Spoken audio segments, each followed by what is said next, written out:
Hey guys, how's it going? So today's gonna be a weird episode, a weird video, whatever. It's just gonna be me talking about stuff. I'm gonna be talking about the current Moon Knight show. So I like the show. I don't think it's awful. I don't think it's amazing. I think it's good. It's passable. Every episode of these Marvel TV shows, the first episode is always really good. Okay, well maybe besides WandaVision, but that, whatever.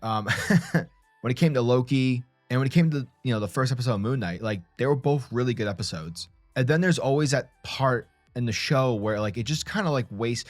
A lot of these Marvel shows, they waste a lot of time. The plot doesn't really propel, and instead it just focuses on the character. Well, one of the things that is really good is Oscar Isaacs. This motherfucker can act. He's got range. He's great. Even Hawke, his villain character is like whatever. I mean, obviously you're not supposed to know him that well at this point. You just kind of like, oh, he's the bad guy. He's the antagonist. He's gonna, cripple a hero here and there. And when you got the girl, Lila, and she's okay. But like the thing about the show, if Oscar Isaacs wasn't in the show would be a 1 out of 10.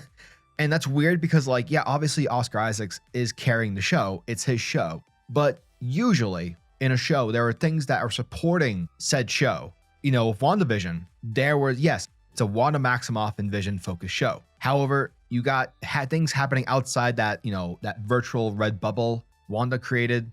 There are things happening all around the show that are intriguing. What's the deal with Agatha Harkness? Why is Quicksilver back? Or Dick Boner, whatever his name was. And the deal with the children and that stuff. And it's like, yeah, okay, well, there's a lot of things happening in that show that really elevated WandaVision to keep it all interesting while our main characters are still trying to figure stuff out. The problem I have with Moon Knight, it's very messy. And I had the same problem with Falcon and Winter Soldier. Obviously, Falcon and Winter Soldier was affected by COVID. The Flag Smashers, their plot was originally, they were supposed to release a virus against the UN or that group of people that you see at the end of the first season for all those politicians and whatnot. But then their plan became, oh, we're just going to bomb people. Or no, we're just going to attack and rob banks. Oh, these guys are killing people. Like, they're not good people. Maybe their mission, their main objective is good, but like, you're killing people. And so once you do that, no, we need to like fucking stop you. And Sam kept trying to like help Carly. I think that was her name. Yeah, Carly, from like stop being a bad person to like a good person. But it's like, Sam, dude, she's killed multiple people and has bombed civilian areas. Don't save her. Beat the shit out of her. Like, stop her. And that just didn't make sense for like the Sam character because he's not an idiot. He stopped bad guys before. He's on the Avengers, or if there even is an Avengers at this moment, but he was an Avenger. He should know like when to like, all right, I gotta stop this shit. You should know when to do that. And that was very frustrating to watch, but I think because of COVID, that's why. And their plan just sucked. It didn't make any sense. With Moon Knight, what I like about the show is that it's handling the personalities very well. There's an intrigue with the different Marc Spectors. There's an intrigue with Stephen Grant. There's an intrigue with Marc Spector, with Khonshu. I think those three characters, even though two of them are technically one character, it's great. Lila, I don't really know what to make of her so far because we're not really given enough to like work with. Like, we know that she is a mercenary maybe, or she's a spy. I don't know. She's something. Even Hawke's character, Arthur Harrow, is a cult leader. And he's sort of like a hypocrite because like, as we found out at the end of episode 3, he enjoyed beating the shit out of people. He's still upset with how Khonshu, I guess, handled him as his avatar. So I guess he's a bit jaded. And I love the whole concept that like there's a third personality kind of hidden, and whether it's Jake Lockley, Shadow Knight, who I personally think is the third personality, because you have Jake Lockley, who is essentially the same guy as Stephen Grant. They're both nice people. They both are they're not badasses. Stephen Grant is clearly the negotiator in the show, or the polite one. Jake Lockley in the comics was a taxi driver. He was kind of like the boots on the ground kind of guy. Like, he got the inside scoop of like what was going on in the Marvel universe.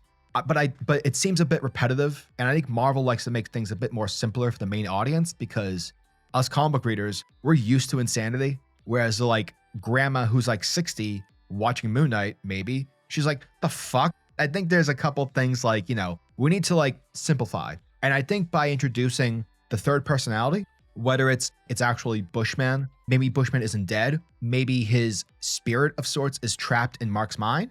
I don't know.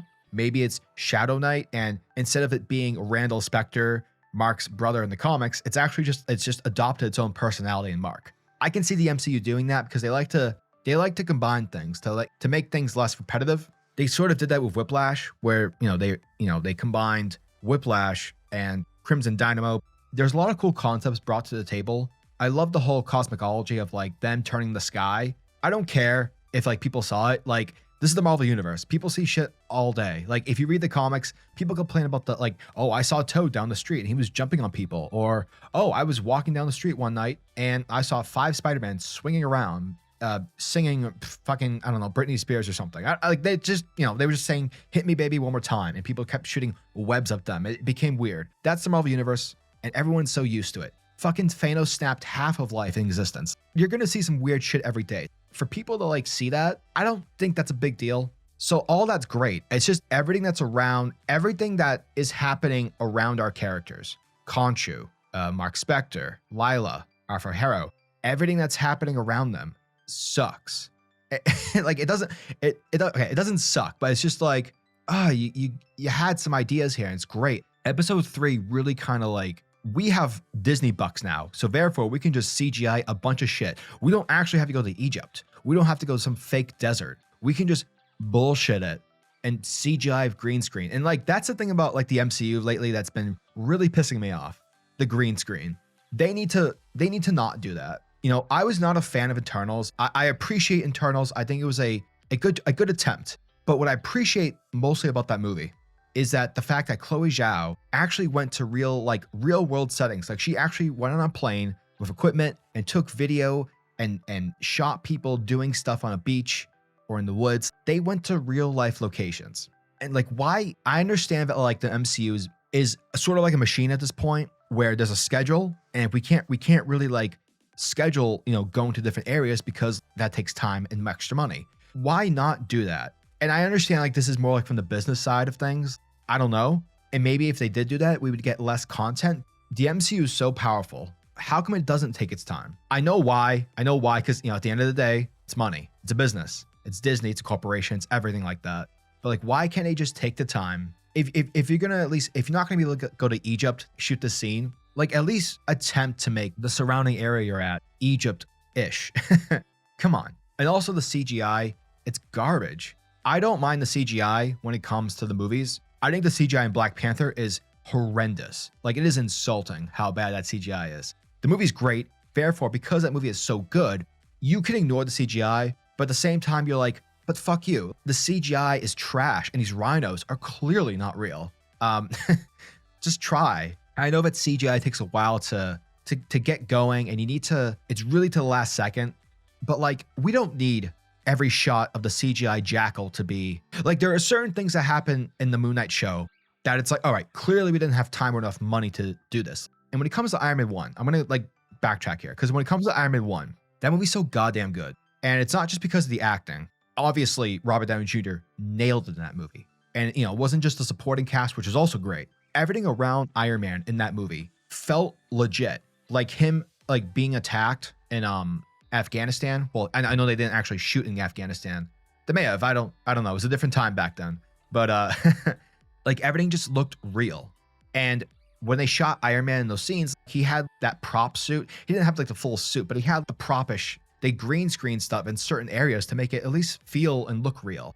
Now, later on Iron Man, they just, nanotech him, therefore CGI him, because fuck you, we got Disney money. But the reason why Iron Man 1 was so good, because everything around it looked and felt real. There wasn't a lot of CGI. Like, there was, but like, there wasn't. You know what I mean? Compared to what we get now. That's one of the parts about the MCU I really miss from Iron Man 1. One of the reasons why I hate Black Widow. That movie cost $200 million. Why the fuck does it cost $200 million? That movie should cost $40 million best. Like, you do not need a Black Widow movie to be $200 fucking million. You like what? Like, what?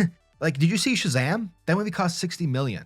Why are we CGIing him so much? Obviously, if he's gonna be bitten by a jackal or by people stabbing him with spears, yeah, you can CGI some of that stuff. But everything Moon Knight does is CGI, and it's like, come on, guys, be Marvel, be like on the ground. I wish like the trial scene, like that's a cool concept. Here's the thing. these guys are gods. And the fact that Ethan Hawke got really, oh, I'm not doing anything wrong. Like how he got away with that was way too convenient for the plot. And it's shit like that. It's, you guys are just skipping over this because you know that the majority are not going to question this. And that really pisses me off as a creator myself. Damn it. Why'd you have to do that? The CGIing Moon Knight, everything he does. It's like, or like the rules when like he's fighting the Jackal, but like only he can see the Jackal. Yet when Khonshu and Moon Knight are changing the sky, everyone can see that. Like, you're not following your own rule set, Moon Knight show. You're not following the rules. And I don't mind. It doesn't really bother me, at least in mid-fight scenes or whatever. But like, I don't like how he suits up. I wish it was just like a legitimate suit. Like in the flashbacks, we're going to get, how he met Khonshu. Khonshu's like, and here's a suit. Keep it. I wish it was more like an actual suit than gotta summon the suit kind of thing. I hate that. I don't like that. That's my own little critique. It's just, everything around the Moon Knight show is so low level tier like quality. And damn it. Like if you didn't have Oscar Isaacs, this show would just melt away. Thank God we have Oscar Isaac, because that guy is great. Khonshu's awesome too, and he actually looks pretty good. It's just there's a lot of things in episode 3 that kind of like made me think about how these MCU shows are being treated. They haven't really nailed how to effectively and really like deliver them in the quality that they can be. It kind of bothered me after episode 3 of Moon Knight, and I was like, guys, god damn it. Everything around it could really help the show as a quality of itself. It gets me a little bit frustrated sometimes, but what can you do? I'm a consumer of Disney products, so I guess I might fall as well. I don't know. Let me know what you guys think about the whole Moon Knight show. I appreciate that it exists, but again, it's like it could be better. If these shows were given more time, I think they would jive better with people. WandaVision was a success, in my opinion. Falcon Winter Soldier had potential, but I think that was more to get people into Disney Plus, because it's gonna make a Captain America 4. So Loki's pretty good. I don't like Sylvie. That's just me. But Hawkeye I think was. But yeah, let me know what you guys think about Moon Knight, and just let me know what you think about the MCU shows in general. But yeah, I'll talk to you guys later. Peace.